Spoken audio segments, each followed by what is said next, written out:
Hello बच्चों, let's read the question. The question says read the following statements about the constitution, give reasons why each of these is true और not true. इस question में आपको basically चार statements दे के रखे हैं और इन चारों स्टेटमेंट्स को पढ़कर आपको ये बताना है कि कौन सा स्टेटमेंट ट्रू है और कौन सा स्टेटमेंट फॉल्स है. साथ ही साथ आपको रीजन भी बताना है कि अगर स्टेटमेंट ट्रू है तो इसका क्या रीजन है और अगर स्टेटमेंट फॉल्स है तो इसका क्या रीजन है. The first statement says the authority of the rules of the constitution is the same as that of any other law.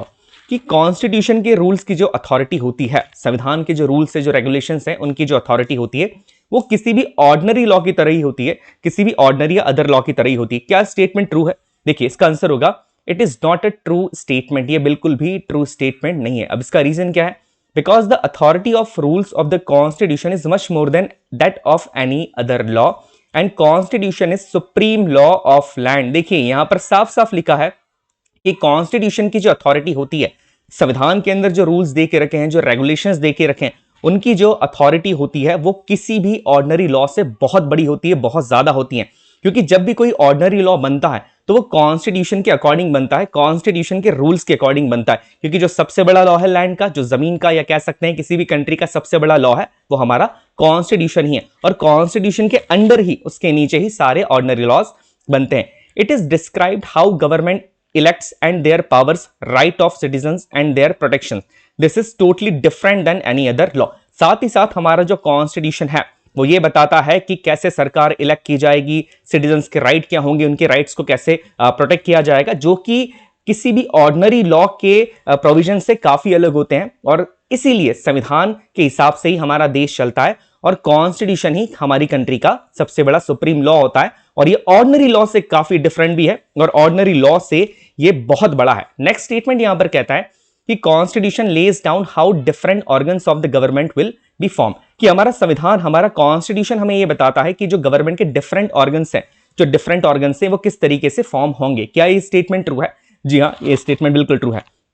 The answer says it's true because the constitution has laid down how different organs of the government will be formed as it clearly defines the role of legislature, the executive and the judiciary. जी हाँ, ये statement बिल्कुल सही है because हमारे constitution के अंदर totally ये देकर रखा है, हमारे संविधान के अंदर ये दे के रखा है कि किस तरीके से लेजिस्लेचर का रोल गवर्नमेंट को बनाने में क्या होगा, एग्जीक्यूटिव का रोल क्या होगा सरकार को बनाने में, और जुडिशरी का रोल क्या होगा सरकार को बनाने में, और या गवर्नमेंट के अंदर हमारे देश को चलाने में जुडिशरी का रोल क्या होगा. तो यहां पर गवर्नमेंट के जो तीनों ऑर्गन्स हैं, जैसे कि लेजिस्लेचर, एग्जीक्यूटिव, जुडिशरी, इनके कह सकते हैं कि इनके जो एग्जीक्यूटिव्स हैं उनके इलेक्शन की प्रोसेस, इन ऑर्गेनाइजेशंस का फॉर्म किस तरीके से किया जाएगा, ये सारी की सारी चीजें हमारे संविधान में दे के रखी है. यहां तक कि जुडिशरी, लेजिस्लेचर एंड एग्जीक्यूटिव के पावर्स के बारे में भी संविधान में देकर रखा है. तो ये पॉइंट बिल्कुल सही है.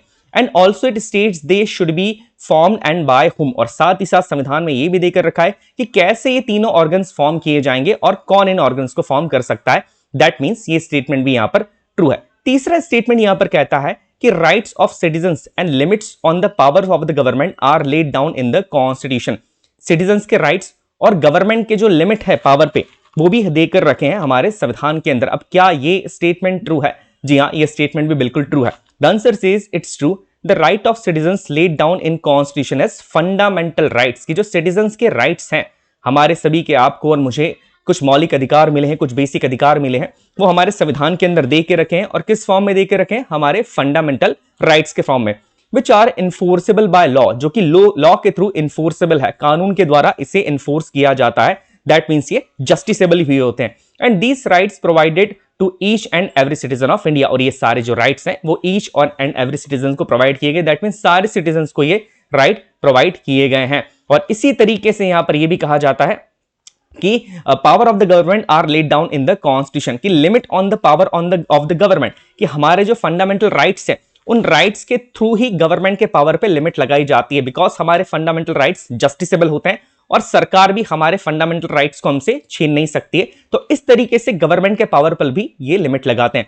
The last statement says a constitution is about institutions not about values. कि हमारा जो संविधान है वो सिर्फ इंस्टीट्यूशंस के बारे में, किसी वैल्यू या प्रिंसिपल के बारे में नहीं है. क्या स्टेटमेंट सही है? बिल्कुल नहीं, ये स्टेटमेंट बिल्कुल ट्रू नहीं है. The answer says it's not true. ये बिल्कुल भी सही नहीं है. क्यों? As the constitution is the supreme law of country. की एज हम जानते हैं सभी कि हमारा जो संविधान है वो हमारी कंट्री का सुप्रीम लॉ होता है, सबसे बड़ा कानून होता है।